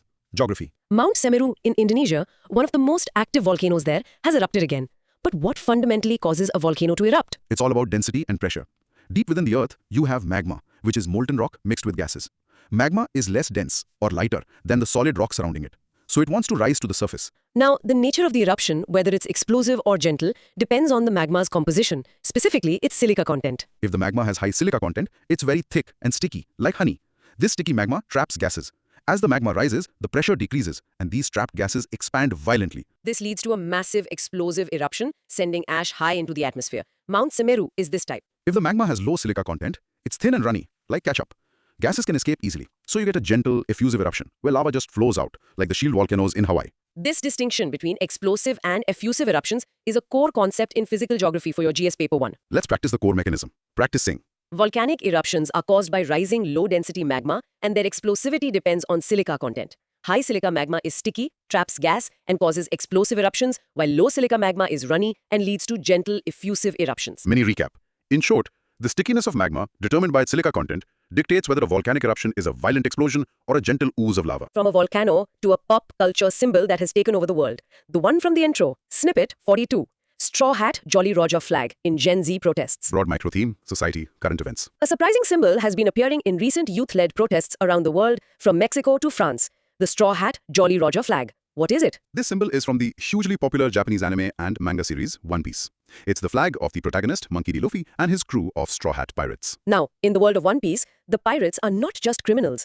They are portrayed as free-spirited misfits and rebels who are fighting for their dreams and challenging a corrupt and oppressive world government. So, for Gen Z protesters, this flag has become a powerful symbol of resistance against corrupt authority and injustice. It represents freedom, camaraderie, and the spirit of fighting for a better world. Real world social movements to express dissent. Let's practice the meaning. Practicing. The Straw Hat Jolly Roger flag from the anime One Piece is being used in global youth protests as a symbol of resistance against corrupt authority, representing the fight of misfits for freedom and justice. Mini recap. In short, a symbol from a Japanese anime has become a global emblem of youth-led protest and rebellion. Let's head to the cricket pitch in Kolkata and talk about some clever science. Snippet 43. Row over Eden Gardens pitch. Science of a turner. Broad micro theme, science and technology in everyday life. There was a controversy recently about the cricket pitch at Eden Gardens in Kolkata for a test match. The visiting team complained it was a turner, a pitch that excessively helps spin bowlers. But what's the science behind it? It's a combination of soil science and meteorology. To make a pitch that helps spinners, you need to do three things. Leave very little grass on it, use less water when preparing it, and use the heavy roller less. This keeps the surface dry and loose. But there's a specific scientific reason why this becomes more pronounced in winter in Kolkata. The winter haze and dew prevent the moisture from evaporating fully during the day. This trapped moisture, combined with the dry, loose top surface, causes the pitch to crumble and develop cracks. This creates a rough, uneven surface which gives the ball uneven bounce and sharp turn. This is a fun example for the S&T in everyday life part of your syllabus. It shows how basic principles of physics and soil science are strategically applied in sports. Let's practice the science. Practice saying. A Turner cricket pitch is made with no grass, less water, and less rolling. In winter, haze and dew prevent evaporation, causing the dry pitch to crumble, which creates cracks that offer uneven bounce and sharp spin. Mini recap. In short, creating a turner is a deliberate process of soil management amplified by local weather conditions like winter haze. Let's move to the agricultural economy and look at some trade data. Snippet 44. How India's agri-exports posted impressive growth. Broad micro theme, economy. There's some good news on the trade front. India's agricultural exports have shown impressive growth, reaching $25.9 billion in the April to September 2025 period, which is up 8.8% from the previous year. So what's driving this growth? The main drivers have been exports of non-basmati rice, buffalo meat, marine products, and coffee. These 4 categories have been performing very well. But what about our imports? Our number one agricultural import by a very large margin is vegetable oils, like palm oil and soybean oil. We are heavily dependent on imports to meet our domestic demand. A key term to know here is the FAO Food Price Index. The Food and Agriculture Organization of the UN maintains this index, which tracks the international prices of a basket of food commodities. For your GS Paper 3, these trends in agri-trade are very important. The key takeaway is that while India is a major agri-exporter, it has a critical import dependency on edible oils and pulses, which is a strategic vulnerability. Let's practice the key commodities. Practice saying. India's agri-export growth is driven by non-basmati rice, buffalo meat, marine products, and coffee, while vegetable oils and pulses remain the largest agricultural imports, creating a trade imbalance in these commodities. Mini recap. In short, India's agricultural trade shows a strong export performance in specific commodities, but also a significant import dependency. Now for some G20 drama and a big question about its future. Snippet 45. As US boycotts G20, can the forum make a difference? Broad micro theme, international relations. The G20 summit for 2025 is being held in Johannesburg, South Africa. But it's facing a major challenge. The US, under the Trump administration, has announced it will boycott the summit. This raises serious questions about the effectiveness and future of the G20. Let's quickly recap what it is. It's a forum of 19 of the world's largest economies, plus the European Union and the African Union. Together, they represent about 85% of global GDP. Its history is important. The G20 was established in 1999, but initially it was a meeting of only finance ministers. It was upgraded to the level of leaders in 2008 in response to the global financial crisis. So, can it make a difference without the US? A US boycott certainly weakens the forum. However, it could also provide an opportunity for other powers like China, India, and the EU to take on a greater leadership role. The key takeaway for IR is that the G20's relevance is being tested by the return of great power politics and unilateralism. Let's practice the history. Practice saying the G20 was established in 1999 for finance ministers and upgraded to a leader summit in 2008 to tackle the financial crisis. Its current effectiveness is challenged by the US boycott of the 2025 Johannesburg summit. Mini recap. In short, a US boycott tests the G20's ability to function as the premier forum for global economic cooperation. From global politics to an interstellar visitor from another star system. Snippet 46. NASA releases new images of Comet 31 Atlas. Broad micro theme, science and technology. NASA has released some stunning new images of a comet named 31 Atlas. But this is no ordinary comet. It's an interstellar object. What does that mean? An interstellar object is a comet or asteroid that originates from outside our solar system. It's not gravitationally bound to our sun. It's a visitor from another star system. We can tell it's an interstellar object by its trajectory. Objects in our solar system have elliptical or closed orbits around the sun. But interstellar objects have a hyperbolic orbit. This is an open-ended path. They swing by the sun once and then head off back into interstellar space, never to return. 32 Atlas is only the third such interstellar object ever to be discovered. The first was Oumuamua in 2017, and the second was 2I Borisov in 2019. Studying these objects is incredibly exciting because they give us a chance to analyze material from a completely different solar system. For your S&D prep, remember the term interstellar object, its key characteristic, hyperbolic orbit, and the names of the 3 discovered so far: Oumuamua, 2I Borisov, and 31 Atlas. Let's practice the definition. Practice saying. An interstellar object, like Comet 31 Atlas, originates from outside our solar system and has a hyperbolic orbit, which is an open-ended path, meaning it passes through our solar system only once. Mini recap. In short, the discovery of a third interstellar object, 31 Atlas, offers a rare opportunity to study matter from beyond our solar system. Now to a sad story from the animal kingdom and a beautiful bird in trouble. Snippet 47. Why population of Humboldt penguin continues to shrink. Broad micro theme. Environment. The Humboldt penguin is a species found on the Pacific coast of South America, mainly in Chile and Peru. Their population is in steep decline. The situation is so serious that Chile has officially declared the species as endangered within its territory. There are 3 main threats. First is fishing bycatch. The penguins get accidentally caught and drown in the large fishing nets. Second is the El Niño phenomenon. The El Niño weather pattern warms the ocean currents, which disrupts the marine food chain and makes it much harder for the penguins to find fish. And third is habitat loss, as coastal development and guano harvesting destroy their nesting sites on the rocky shores. This is a classic case study for your GS Paper 3 on the multiple interconnected threats facing a species. It's not just one thing, but a combination of factors. Let's practice the 3 threats. Practice saying, the Humboldt penguin now declared endangered in Chile, is threatened by a combination of fishing bycatch, food scarcity caused by the El Nino phenomenon, and coastal habitat loss. Mini recap. In short, the Humboldt penguin faces a triple threat from fishing, climate change, and habitat loss, pushing it towards extinction. Back to the unfolding situation in Bangladesh and its implications for India. Snippet 48. With Hasina sentenced to death, what next? Broad micro theme. India's neighbors. We discussed earlier that former Bangladesh Prime Minister Sheikh Hasina has been sentenced to death in absentia. So what happens now? She is currently in exile, and it is widely believed she's in India. So the next logical step for the new government in Bangladesh would be to formally seek her extradition. However, it is highly likely that India will refuse to extradite her. Most extradition treaties, including the one between India and Bangladesh, have an exception clause for politically motivated offences. India can cite the political nature of the charges and the trial as a reason for refusal, arguing it was not a fair judicial process but a political vendetta. This creates a very sensitive diplomatic issue for India. On one hand, India has a treaty obligation. On the other hand, Sheikh Hasina has been a very close ally of India for many years. How India navigates this will be a major test of its foreign policy. This is prime material for your GS paper too. Let's rehearse the key legal point. Practicing. India is likely to refuse Bangladesh's request to extradite Sheikh Hasina by invoking the political offence exception, clause present in their bilateral extradition treaty. Mini recap, in short, the death sentence against Sheikh Hasina creates a major diplomatic dilemma for India regarding a potential extradition. Now for a major reform in India that will affect millions of workers and employers. Snippet 49, Labour Codes. What changes for workers and employers? Broad micro theme, economy, polity. The 4 new labour codes are finally coming into effect on November 21, 2025. These 4 codes will replace 29 old, complex central labour laws. Let's look at 3 key reforms. First, social security benefits are being extended to gig workers for the first time. The law says that aggregators will have to contribute 1 to 2% of their annual turnover to a social security fund for these workers. Second is the concept of a national floor wage. The central government will set a minimum wage floor for the entire country, and no state can set its minimum wage below this. This is aimed at reducing regional disparity. And third, the rules for strikes are changing. Previously, a 14-day notice for a strike was mandatory only for public utility services. Now, this notice period has been made mandatory for all industrial sectors. This is a landmark reform for your GS Paper 3. The aim is to simplify laws, improve the ease of doing business, and also provide a safety net for new kinds of workers. Let's practice the gig worker provision. Practicing. A key feature of the new labour codes is the extension of social security to gig workers, making it mandatory for aggregator platforms to contribute 1 to 2% of their turnover to a dedicated fund for them. Mini recap. In short, the new labour codes aim to modernize India's labour market by simplifying laws and extending social security to gig workers. Let's go down south to a story of a bumper crop and a big problem. Snippet 50.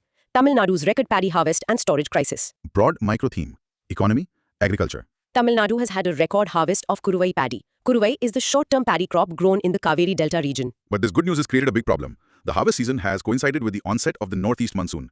The heavy rains have meant that the harvested paddy has a very high moisture content. Now, government procurement agencies like the FCI have fair average quality or FAQ norms. Under these rigid norms, they can only buy paddy with a moisture content of up to 17%. But because of the unseasonal rains, much of the farmer's paddy has moisture levels higher than this, and the agencies are refusing to buy it. This has created a massive storage and financial crisis for the farmers. This is a classic problem in Indian agriculture, where a bumper harvest can sometimes become a curse for farmers due to procurement bottlenecks and rigid, outdated rules. Let's practice them. Core issue. Practicing Tamil Nadu's record Kuruvai paddy harvest has led to a procurement crisis as heavy monsoon rains increase the crop's moisture content above the 17% limit set by the government's rigid fair average quality FAQ norms. Mini recap.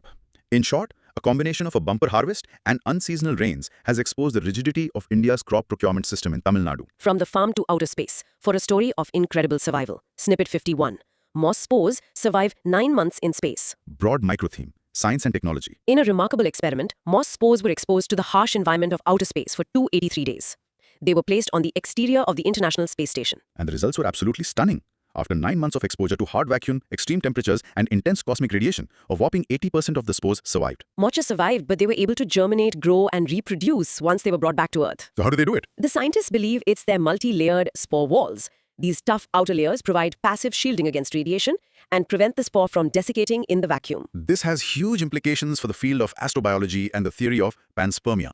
Panspermia is the hypothesis that life could travel between planets, perhaps on meteorites. This experiment shows that simple but tough life forms, like spores, are incredibly resilient and could potentially survive an interplanetary journey. Cool, huh? Let's rehearse the mechanism. Practice saying. A recent study showed that 80% of moss spores survived 9 months in open space outside the ISS, likely protected by their multi-layered spore walls, which provide passive shielding against radiation and vacuum. Pro theme? International relations. The fighting in eastern Ukraine continues to be intense, and the current focus of the Russian offensive is the city of Pokrovsk in the Donetsk region. Why is Pokrovsk so important strategically? It's all about logistics. Pokrovsk is a key road and rail hub. Controlling it would allow Russia to severely disrupt Ukrainian supply lines. Furthermore, capturing Pokrovsk would serve as a crucial gateway for the Russian forces to advance on the larger and more strategic cities of Kramatorsk and Sloviansk. There's also a resource angle. Pokrovsk is located near Ukraine's only operational coking coal mine. Coking coal is essential for steel production, which is vital for any war economy. So capturing it would be both a strategic military and a significant economic blow to Ukraine. For your IR mapping, it's important to know the strategic significance of key locations like Pokrovsk. Let's practice the strategic importance.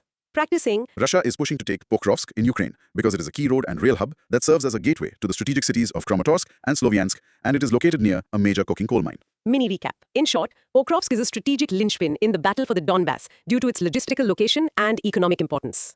Back home, to a serious internal security threat that is constantly evolving. Snippet 53. Why India needs national counter-IED policy. Broad micro theme. Security. IEDs, or improvised explosive devices, remain a major threat for our security forces, especially in Jammu and Kashmir and in areas affected by left-wing extremism. An IED has 5 basic components, which can be remembered by the acronym CPISE: container, power source, initiator, switch, and the explosive itself. The dangerous thing about IEDs is that their components can be sourced from everyday materials, which makes them very difficult to track. And the threat is evolving. A new and dangerous trend, particularly in J&K, is the use of sticky bombs. These are small magnetic IEDs that can be easily attached to a vehicle. Terrorists are also using drones to drop these sticky bombs near their targets, which are then picked up by their operatives. This requires a new set of countermeasures, leading to the call for a comprehensive national counter-IED policy. This is a core topic for your GS Paper 3.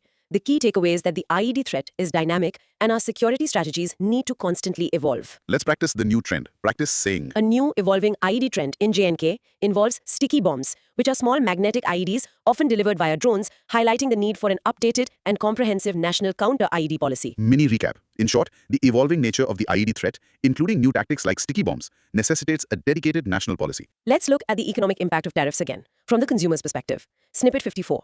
How Trump's tariffs have run into affordability crisis. Broad micro theme. Economy. We discussed the legality of Trump's tariffs earlier. Now let's look at their real-world economic impact. Who actually pays for them? The basic economic principles is that tariffs act as a tax on consumers. When the government imposes a tariff on an imported good, it's the domestic consumer who ultimately pays the higher price. And numerous independent studies have shown that the tariffs imposed by the Trump administration have had a negative impact on the US economy. They have contributed to a rise in inflation. The political rhetoric was that tariffs would hurt China, but the economic reality is that they have hurt American consumers the most. This has now run into an affordability crisis. In an ironic response, Trump himself is now proposing to cut tariffs on some essential food items like bananas and coffee to provide some relief. For your economy prep, this is a perfect real-world example of the impact of protectionist trade policies. The key lesson is that tariffs are a blunt instrument with significant negative consequences. Let's practice the core impact. Practice saying. Economic principles and studies show that tariffs act as a tax on domestic consumers, and the Trump administration's tariffs led to higher US inflation and lower GDP growth, creating an affordability crisis. Mini recap. In short, the negative economic impact of tariffs on US consumers has become a political liability, forcing a rethink of the policy. Next, a potential major change for a union territory that could have big political implications. Snippet 55. What will it mean for Chandigarh if it is brought under Article 240? Broad micro theme, Indian polity. There's a proposal being discussed to bring the union territory of Chandigarh under Article 240 of the Constitution. This sounds technical, but what would it actually mean? Article 240 is a special provision. It gives the President of India the power to make regulations directly for certain UTs, which currently include Andaman and Nicobar, Lakshadweep, and others. If Article 240 is applied to Chandigarh, it would have two major implications. First, the central government would get direct legislative control over Chandigarh, bypassing the need to pass laws for Chandigarh in Parliament. Second, and this is the more controversial part, it would likely mean the end of the current arrangement where the Governor of Punjab also serves as the administrator of Chandigarh. The centre could then appoint an independent administrator. This would significantly reduce Punjab's influence and historical claim over the city's administration. This is a very important potential change for your polity syllabus, touching upon federalism and the administration of UTs. Let's practice the implications. Practice saying. Bringing Chandigarh under Article 240 would give the central executive direct legislative control over the UT, bypassing Parliament, and would likely end the Punjab Governor's traditional role as its administrator. Mini recap. In short, applying Article 240 to Chandigarh would centralize its governance directly under the President, significantly altering its administrative structure. Let's learn a new word for the upcoming climate summit, a word with a beautiful meaning. Snippet 56. How the climate summit? COP30. Mitirao. Broad micro theme? Environment. The theme for the COP30 climate summit in Belém, Brazil, is a single powerful word from a local language, Mutirao. Mitirao is a word from the Brazilian Portuguese and indigenous Tupi-Guarani languages. It doesn't have a simple one-word translation in English. It means a collective mobilization or a collective effort for the common good.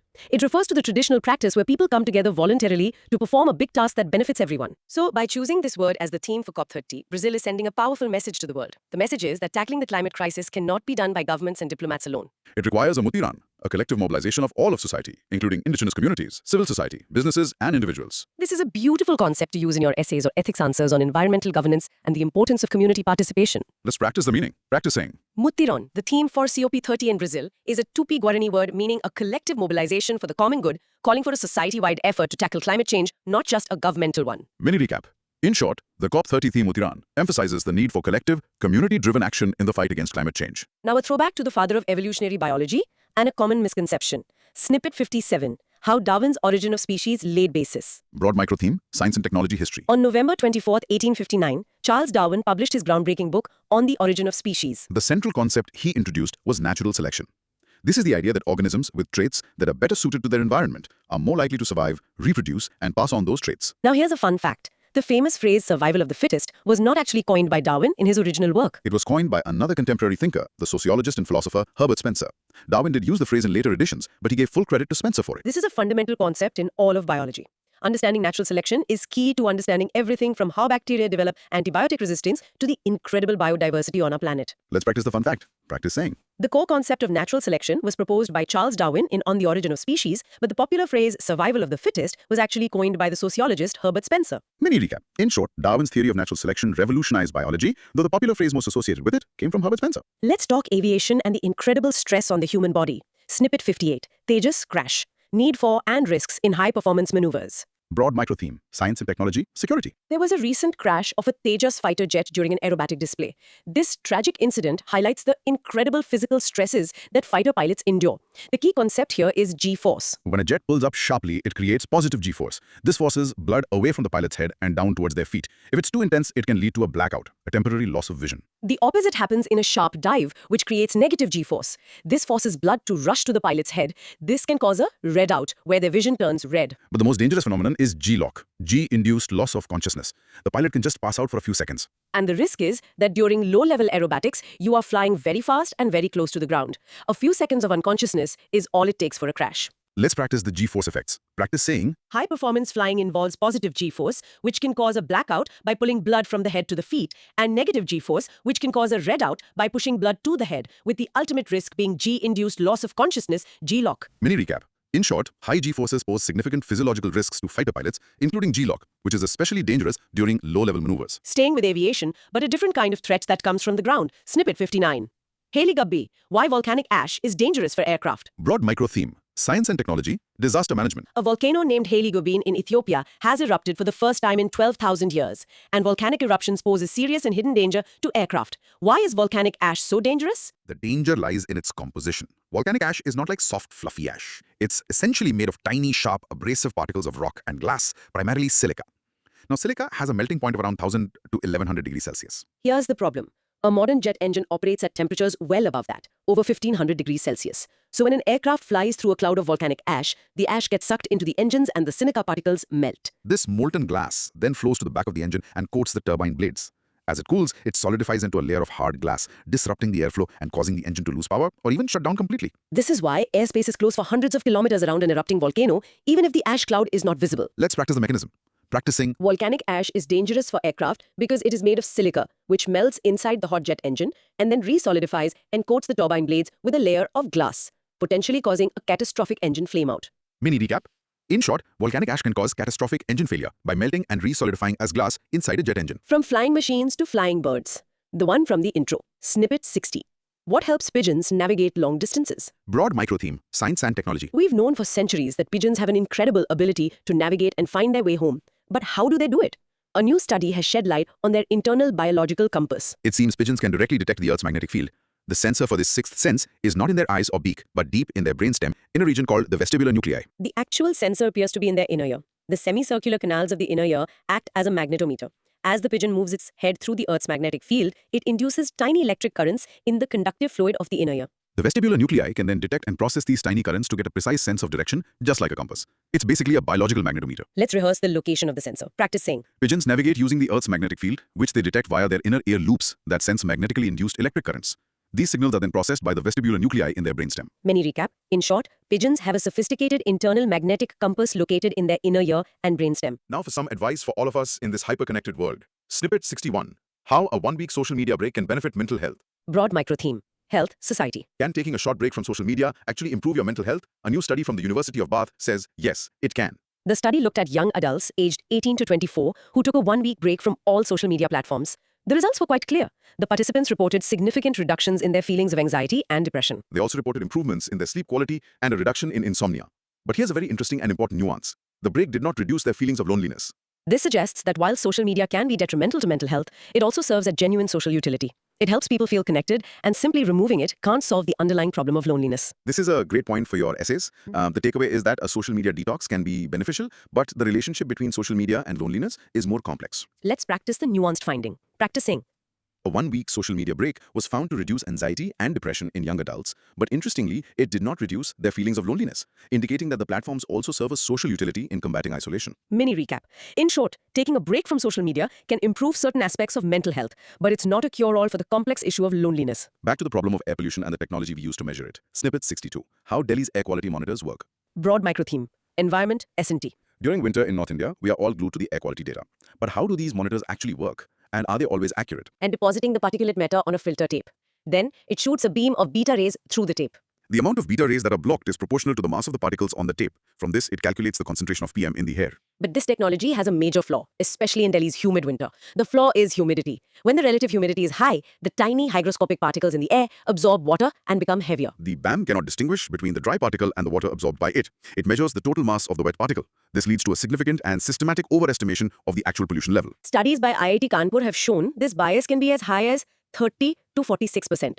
So on a foggy, humid day, the very high pollution reading you see might be artificially inflated. Let's practice the flaw. Practicing. Delhi's air quality monitors, which mostly use beta attenuation monitor, BAM technology, tend to overestimate pollution levels in high humidity because water absorbed by particulate matter increases their measured mass, which the device misinterprets as more pollution. Mini recap.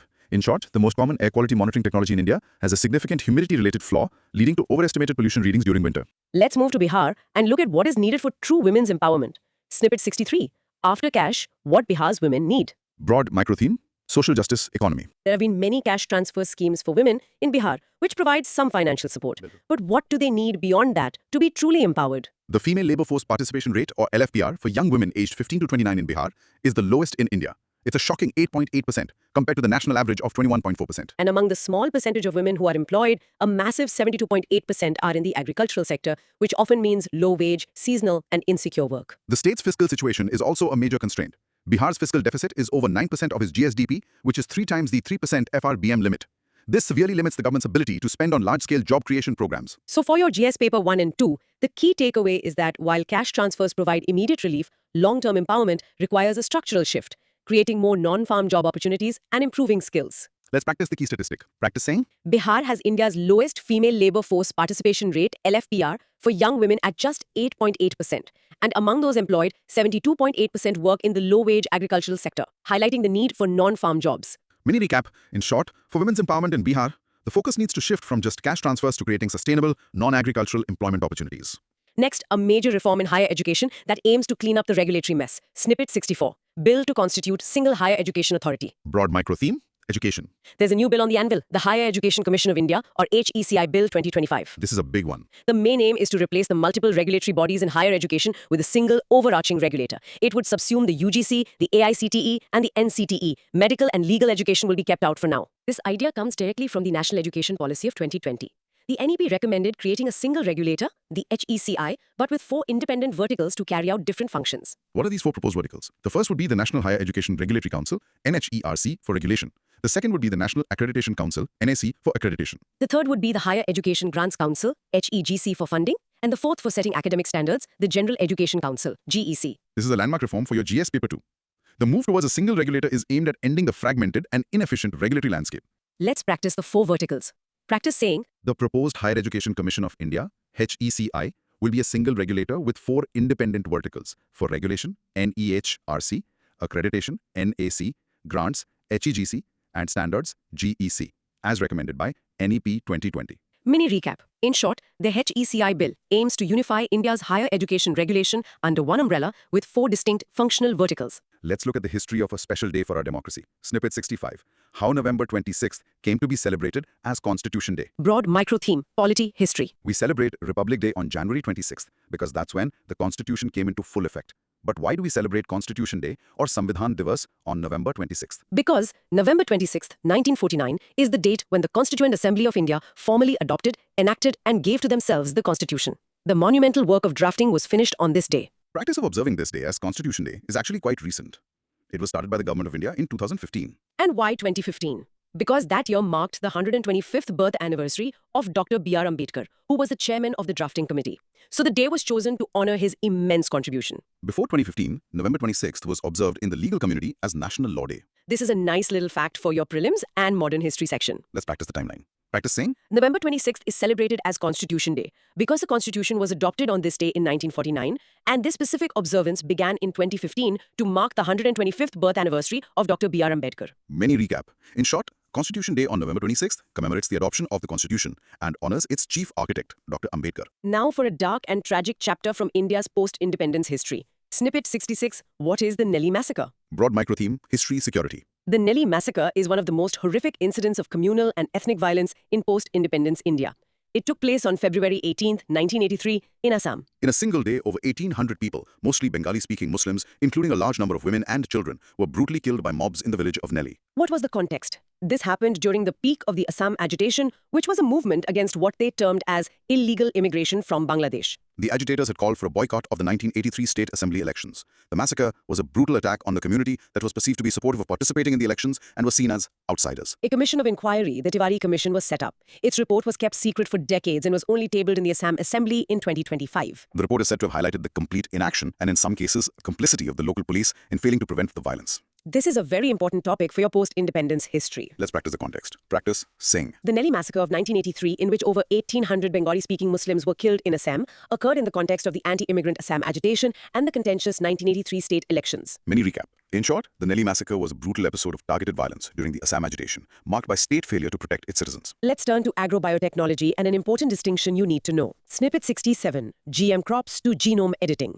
India's journey. Broad micro theme. Science and technology. India's policy on genetically modified crops has been very cautious. But now, there's a new technology, genome editing, and the rules for it are different. So what's the difference between GM and GE? In genetically modified or GM crops, scientists insert a foreign gene, often from a completely different species, into the plant's DNA. The classic example is Bt cotton, where a gene from a bacterium is inserted. Genome editing, or GE, is different and more precise. It's more like using molecular scissors, like CRISPR-Cas9. It doesn't necessarily add foreign DNA. It makes very precise edits to the plant's own native genes. Because it doesn't always involve foreign DNA, the Indian government has decided that certain types of genome-edited plants will be exempt from the very strict regulations that apply to GM crops. This will make it much faster and cheaper to develop new varieties. We are already seeing new GE crops being developed in India, like a disease-resistant Samba Mahsuri rice and a low-pungency mustard. Indian scientists have even patented their own indigenous gene editing tool called TRIND-B. Let's practice the distinction. Practice saying. The key difference is that traditional GM crops involve inserting foreign DNA from another species, while genome editing, GE, makes precise changes to a plant's own native genes and is thus exempt from the strict GM regulations in India. Mini recap. In short, India is embracing genome editing, more precise technology than GM, to fast-track the development of improved crop varieties by easing regulatory hurdles. From the fields to the seas, a new addition to our Navy. Snippet 68, INS Mahe, commissioned. Features. Broad micro theme. Security. The Indian Navy has commissioned a new ship, the INS Mahe. What kind of ship is it and what is its role? INS Mahe is the first of a new class of 8 indigenous anti-submarine warfare shallow water craft, or ASWSCs. It has been built by the Cochin shipyard, which is a great example of the Make in India initiative. Its role is to hunt for enemy submarines in our coastal or shallow waters. These are smaller, more agile ships designed for coastal surveillance, where larger warships cannot operate effectively. The induction of these ships will significantly boost the Navy's coastal defense and anti-submarine warfare capabilities. For your defense prep, remember the name, class, builder, and role. Let's rehearse the details. Practicing. INS Mahe, built by Cochin Shipyard, is the first of 8 indigenous anti-submarine warfare shallow watercraft, ASWSC, designed specifically for coastal surveillance and hunting submarines in shallow waters. Mini recap. In short, INS Mahe boosts India's coastal anti-submarine warfare capabilities as part of an important indigenous shipbuilding project. Now for a shocking discovery from another planet. Literally. Snippet 69. NASA rover's shocking Mars discovery. Broad macro theme, science and technology. NASA's Perseverance rover on Mars has made a shocking discovery. Literally. It has detected mini lightning or electrical sparks in the Martian atmosphere. Now, these are not the big, jagged lightning bolts we see on Earth. They are more like tiny static sparks, the kind you get when you touch a metal doorknob. How was it detected? The rover has a very sensitive microphone, and it recorded the distinctive crackling sound of these electric discharges, which then discharges as a small spark. This discovery gives us new insights into the electrical environment of Mars, which could be important for future human missions. Let's practice the cause. Practice saying. The Perseverance rover detected mini lightning on Mars, which are small static sparks caused by triboelectricity, a phenomenon where static charge builds up from dust particles rubbing against each other in the wind. Mini recap. In short, NASA's rover has discovered that the dusty Martian environment is electrically active, producing small static sparks through triboelectric charging. And now for a fire hazard you would never expect in a modern city, Snippet 70. The bamboo factor in Hong Kong fire. Broad micro theme, disaster management. S&T. There was a major fire recently in a high-rise building under construction in Hong Kong, and a unique local factor intensified the fire: bamboo. Hong Kong has a long and unique tradition of using bamboo scaffolding in construction, even for super tall skyscrapers. It's strong, flexible, and much cheaper than steel. But bamboo has one major drawback. It is highly combustible, especially when it's dry. And in modern construction, this bamboo scaffolding is often wrapped in nylon or plastic mesh. This combination of dry bamboo and flammable plastic mesh creates a massive fire hazard. In the recent fire, this bamboo scaffolding caught fire and acted like a wick, helping the flames spread rapidly up the entire height of the building. This has sparked a serious debate in Hong Kong about whether this traditional building technique is safe for modern high-rise construction. This is a great case study for disaster management. Let's practice the hazard. Practice saying, The use of traditional, highly combustible bamboo scaffolding, especially when wrapped in flammable plastic mesh, was a major factor in intensifying the recent high-rise fire in Hong Kong, helping the fire spread vertically. Mini recap. In short, Hong Kong's traditional use of bamboo scaffolding has been identified as a significant and unique fire hazard in modern high-rise construction. Let's go to Chhattisgarh again, this time for its rich history. Snippet 71. How Chhattisgarh's Sarpur is aiming for UNESCO tag. Broad micro theme, art and culture. The ancient archaeological site of Sarpur in Chhattisgarh, located on the banks of the Mahanadi River, is making a strong bid for a UNESCO World Heritage tag. Sarpur has a rich history. It was the capital of the kingdom of Dakshina Kosala, ruled by the Panduvamshi dynasty from the 5th to the 12th century AD. The site has some incredible monuments. The most famous is the Lakshmana Temple. It is one of the best preserved temples in India, made entirely of brick, and it is dedicated to Lord Vishnu. There's also a large mound called the Surangatila, which is a ruined Shiva temple complex and extensive remains of Buddhist viharas or monasteries. This shows that the city was a major and harmonious center for both Hinduism and Buddhism. Getting a UNESCO World Heritage tag would bring international recognition and resources for conservation. For your art and culture prep, Sarpur is a key site to know. Let's practice the key monuments. Practice saying, The historical site of Sarpur in Chhattisgarh, which is aiming for a UNESCO tag, is known for unique monuments like the 7th century brick-built Lakshmana Temple and extensive Buddhist viharas from its time as the capital of Dakshina Kosala. Mini recap. In short, the rich archaeological heritage of Sirpur, with its unique blend of well-preserved Hindu and Buddhist monuments, makes it a strong contender for a UNESCO World Heritage Site. Let's get back to the AI chip wars. It's a battle of titans. Snippet 72. How NVIDIA versus Google AI chip rivalry could unfold. Broad micro theme, science and technology. We talked about NVIDIA's incredible dominance in the AI chip market, but they have a major rival with deep pockets, Google. So what's the difference between their core technologies? It's a battle of GPU versus TPU. NVIDIA makes GPUs, or graphics processing units. These were originally designed for video games, but it turns out their parallel processing architecture is also very good for AI. They are versatile, general-purpose chips. Google, on the other hand, makes TPUs or tensor processing units. These are not general-purpose chips. They are ASICs or application-specific integrated circuits. This means they are designed to do only one thing, but to do it incredibly well, like run Google's own AI models like Gemini. But NVIDIA has a secret weapon. It's moat. It's not just the hardware, it's the software ecosystem. NVIDIA has a software platform called CUDA, which is what developers around the world use to program the GPUs. Almost the entire AI world is built on CUDA, and it's very difficult for developers to switch to a different platform. This software lock-in gives NVIDIA a huge competitive advantage. Let's practice the tech difference. Practicing. The AI chip rivalry is between NVIDIA's versatile general-purpose GPUs, which dominate the market thanks to its CUDA software ecosystem, and Google's highly specialized and efficient TPU ASICs, which are designed specifically for its own AI models. Mini recap. In short, the AI chip war pits NVIDIA's general-purpose GPUs and its powerful software moat against Google's highly specialized and efficient TPUs. Now for the snippet you mentioned in the intro. A real game changer. Snippet 73. Can new labor codes help weaker states? Broad micro theme, Indian economy. Chalo, ab dekhte hain. The new labor codes, can these be a real game changer for states like UP and Bihar? The potential is huge, dost. There's a very interesting report from HSBC which says that the wages for semi-skilled labor in states like UP and Bihar are now lower than in competing manufacturing hubs like Vietnam. This is a double-edged sword. So the introduction is that the aim of the new labor codes is to simplify laws and attract investment. And the core logic from the HSBC report is that this lower wage structure in these populous states makes them potentially very attractive for manufacturing companies. The big opportunity here is for India to capture the global mid-tech manufacturing supply chains for things like textiles and electronics assembly that are currently shifting out of China. The conclusion is that states like UP and Bihar are now well positioned to attract this kind of investment and create millions of jobs. For your exam, this is a critical point for the topic of inclusive growth in GS Paper 3. The challenge, of course, is to leverage these lower wages without exploiting labor. So the ultimate success will depend on effective implementation. Let's rehearse this. Rehearse this. The new labor codes, combined with lower wage structures, could help states like UP and Bihar attract manufacturing investment, potentially capturing global supply chains that are shifting from China. Mini recap. In short, the new labor codes offer a strategic opportunity for lower income states to boost manufacturing and employment. Let's look at the top job in global diplomacy and how it's filled. Snippet 74.